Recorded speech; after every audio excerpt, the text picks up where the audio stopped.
If fear is keeping you from living out your purpose with confidence, then you came to the right spot. I'm Dr. Rees, and I'm a purpose and confidence scientist, and I'm on a mission to help you get free with fear. You heard that right. Not free from fear, free with fear. Because to have fear is to be human. Because fear is a human emotion that really saves us from danger, but can also keep us from living out our purpose with confidence. And we cannot have that anymore. So in this series, I'm going to be teaching you the mindsets, habits, and skills that you need in order to not get away from fear, not avoid fear, but how to lean into it, because confidence is not being fearless. It's about embracing the fear and then living with it and pursuing, so that way you can actualize your potential despite the fear that you experience. Let's get after it. Whether you like it or not, fear is a necessary emotion that signals when we are in danger. So we need this emotion in order to protect us and keep us safe. So for a small example, today I'm out walking my dog and her chain got a little bit loose, and initially sparked fear in me because I thought that she had got off it. And this is a dog that'll just run away. And so instantly my heart starts to race, my mind goes looking for her, and then the fear was calm. And so what happens is there's a part in our brain called the amygdala, and that is like our fear sensor. And so when we encounter any kind of life-threatening situation, something that may be scary, that can harm us, somebody else, the amygdala goes off. And then what happens is it sends a signal to our prefrontal cortex, which here in the U.S. world, we call our CEO or our executive. And so immediately, our amygdala feels this threat, sends this signal to our prefrontal cortex, and then from there, whatever thought that we apply can either increase, decrease, intensify, and then puts us either in action or causes no action to occur. And so the fear is necessary because it literally helps protect us and others. But what happens is, if you're not trained in your ability to recognize the difference between a life-threatening situation or something that may be challenging, your brain can no longer tell the difference. And that there is where the problem lies, is that our brain is structured to save us, to protect us, to keep us alive. But what has to happen is you kind of have to trick yourself to be able to gain the mindsets, habits, and skills that you need to recognize the fear and then say, I understand what this is. My life is not in danger. This is just something that may be scary to me, but it could be good for me. But if you're not trained to be able to have that conversation with yourself or to recognize the difference, then you'll never be able to develop a confident and constructive fear response. So to sum it up, fear is a natural human emotion that we experience inside of our bodies, in our brains, in our amygdala. And once we feel that there's a life-threatening situation, it sends that signal to our prefrontal cortex, and then our prefrontal cortex then assigns a level of intensity to our thought process to what is actually going on. And then that influences our behavior, whether we do something or we don't do something. So because your brain has been doing what it's been trained to do all along, it's easy for us to perceive that feeling and that intenseness of fear as something that is wrong. And so we have what I call two different responses to fear. We can have an insecure, destructive response, or we can have a confident and constructive response. Again, because we grow up experiencing fear, it becomes natural for us to be able to respond to any situation that may seem and appear life-threatening. Keywords here are seem and appear, and actually also perceive. So the way that our prefrontal cortex perceives that feeling that our amygdala is giving off will dictate how we respond to what's going on. So let's say that you get a really big opportunity to do something that you care about, something that you love, whether it's at your job, it's something that's connected to something that you want to succeed in. You can start to experience the emotion of fear inside your body. So then what happens is that your prefrontal cortex, where your thoughts and feelings exist, can then say, this is dangerous. We don't want to do this because we can be embarrassed. And then what happens, and you start to collect data based off of past events that did not go in your way. So you're presented with an opportunity that requires you to maybe take a risk, but your body sees that as a warning sign and signal that this is dangerous. Now, if you've never done the work to be able to identify that, yes, it may be scary, but it's not life-threatening. And that right there is the difference. Is, yeah, I may have a sense of fear around this, and you develop what we call that confident self-talk to be able to have that conversation with you. If you don't have that skill, then you'll never take the risk that's required for you to bet on yourself. If you don't develop that skill, then every opportunity that comes your way will probably stop coming your way because you're not taking those opportunities. And then what happens and how this impacts your purpose is you literally don't do the things that you're called to do because your brain is telling you that they are life threatening. So we start to apply life threatening intensity to non-life threatening opportunities. And that's what we have to stop so we can develop the ability to recognize the difference between a challenge and a life threat. But it may not necessarily just be something that's in front of you, because obviously an opportunity may not seem like it's life threatening. But in your mind, if your prefrontal cortex, again, the way that you think and feel assigns life threatening intensity over it, then that opportunity will tell your brain that we fear this and we're not going to pursue this because of how we have contributed that thought process and perceived it in our mind. And perception is reality. So we have made this a real life threatening thing that really is just a great opportunity that allows you to continue to be able to live out your purpose. Being confident isn't about being fearless. It's about diminishing the power and control that fear have over your life, which is why the series is called Free with Fear instead of Free from Fear. So let's get to the next step. When a situation occurs that influences fear, I believe that we have two responses. We can have a insecure, destructive response or a confident and constructive response. So same situation, it is fear, which we know now lies in our amygdala, which is an emotion that we have that then sends a signal up to our executive, which influences cortisol, or it can influence dopamine, and that is based off how we perceive the threat in our mind.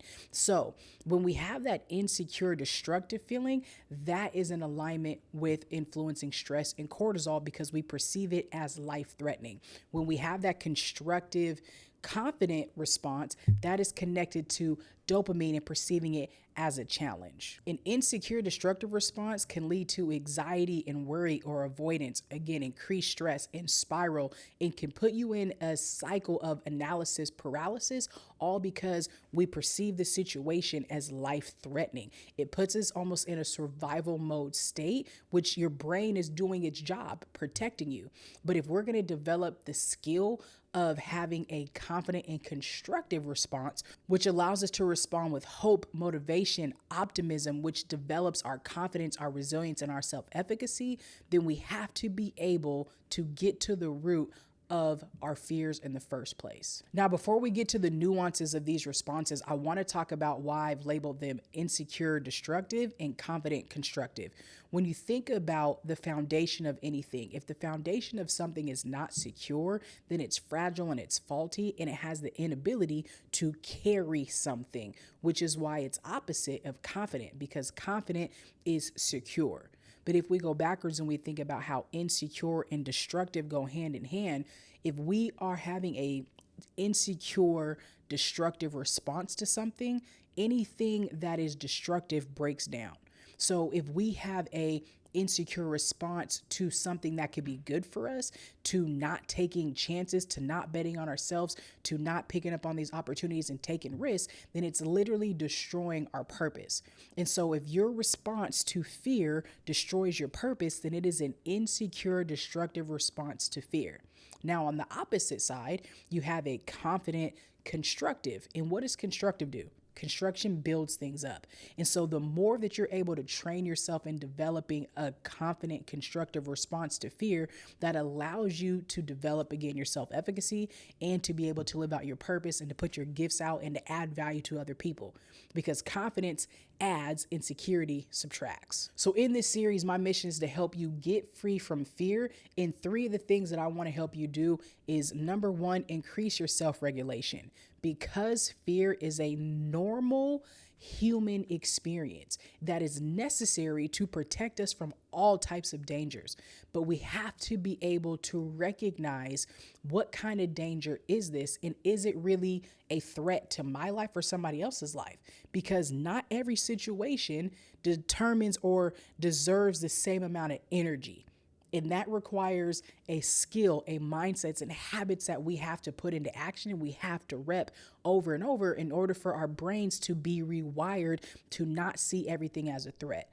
Now, don't get it wrong. I'm a Black mass presented woman in America. I understand what it looks like and feels like to be perceived as a threat. But I'm also very ambitious and confident, and I would not be able to be the person that I am today if I did not develop a confident, constructive response to fear. So self-regulation is necessary because your mind and brain emotions, this is a biopsychosocial experience that's going on. Your biology, the psychology of your brain, and the sociology of what you do and your behaviors. This fear impacts everything. And there are too many people out here living their lives and they're not living out their purpose with confidence. There's a difference between being alive and living out your purpose with confidence. And fear is the number one reason why so many people do not take that first action towards activating their gifts, towards becoming the person that they were created to be, towards being able to build the thing that is on their heart and chasing that dream or living that dream, or simply seeking a life of peace because of fear. The second piece is you will have increased emotional confidence, which is connected to having high psychological well-being. And the reason why this is important is because when you know that you have the ability to respond in the way that you desire to, and not just based off of how your emotions want you to respond, this is going to increase your overall confidence and satisfaction and allow you to be able to reach your potential and have some self-actualization. The third piece is the most important thing, and that is your ability to live your confident life. Again, that is your ability to live your confident life, and that's on your terms. Because again, being confident is not being fearless. It's being able to pursue the life that you desire to live, the life that you deserve to live, not fearless, but diminishing the power and control that fear has over your life. So when you say, I'm going to learn how to live with fear, I'm going to learn how to fight with fear, I'm going to learn how to persevere with fear, I'm going to learn how to be resilient with fear, I'm going to learn how to grow my self-efficacy with fear, I'm going to learn how to do that thing that I was born to do with fear, it means that you are developing the courage. It means that you are leveraging the resilience that is inside of you, so that way you could become the person that you were created to be. And it's not the absence of fear, but it's with fear. Because again, fear is necessary, and we want to be able to understand that we are the bag, and fear is going to also be a signal that this thing matters to me. And a part of living your confident life is being able to do things that matter to you. So here's what I want you to do. The first thing is this. I want you to write a wants list. You can either write it down in a journal or put it in your phone, and it's just a wants list. What are all the things that you want? Don't think small, think big. Think so big it puts an organic smile on your face. Think so big that maybe it even brings you to tears. What are all the things that you want to come from your life? Now, you're going to feel some natural tension. You're going to feel like that fear is starting to rise up. I don't want you to think, what if this doesn't happen and this doesn't happen for me? I want you to think anything. All I want you to think about are, what do I want? What do I want? And I want you to write a list of at least 20 things. So your challenge is to write a list of 20 things that you want from your life, big or small. Then the next list that I want you to make are, what are the fears? That's it. Super simple. 2 lists. What are all the things that I want? And then what are the fears that I have? And if you want to go a next step, then you can take this and you can put them side by side. I want this, but I fear this. I want this thing, but I fear that. I want to grow on social media, but I fear making videos. I want to ask for a raise, but I fear my boss's response. I want to get my driver's license, but I fear driving. Like whatever it may be, I want you to write down what you want in life. And then I also want you to match it with the fears. We have to be able to call out the fears, because that is our first step in being able to gain control over our fears and diminish the power that our fears have over us in our life. Now, the next thing that I need you to do is I need you to write a comment and let me know what is one fear that you're willing to face, so that way you can live your confident life. And if you felt like this video added value to your life, I would love if you can like and subscribe, and then send this video to somebody else that you know that can also get immense value out of this. I believe in you, I love you, and I want you to remember that you are worthy of living your confident life.